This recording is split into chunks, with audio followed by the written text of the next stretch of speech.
Chris Biggins, I've got to start with you. Is comedy dying? Yes.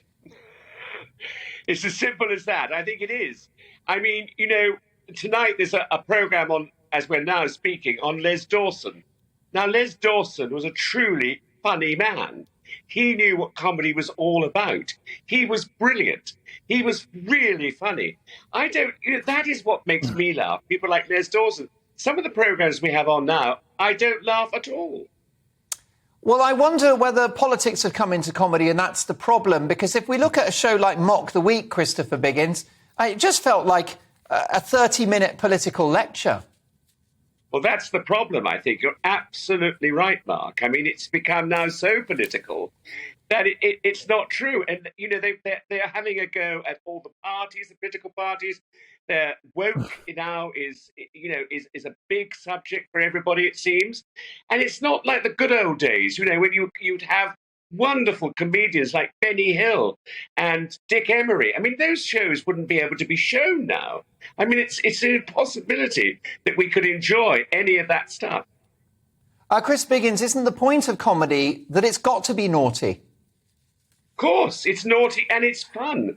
And that is the joy. I mean, and British comedy has always been like that. It's always been essentially funny. Really funny, belly achingly laughing. It's wonderful. Crying with laughter. That's what we want. And that has been lost over the last few years. My other esteemed guests, I'm going to let you hog the limelight because you are one of my comedy heroes, Christopher, and you've been in some of the greatest sitcoms ever made. You've worked with extraordinary talents like Ronnie Barker, Cilla Black and others. Isn't the other aspect of comedy that there's always a victim and that's okay? Yeah, absolutely. Victims are perfect. I mean, you have to have a victim in order to laugh sometimes. And that's what makes comedy so joyous. I mean, Ronnie Barker, when I did Porridge with him, it was brilliant comedy. I mean, he was a true comedy actor. And I say comedy actor because if he felt one of his lines was better said by me or the rest of the cast, he would give a Dick Clement or Ian Lafrene line, because he wanted to see the whole show.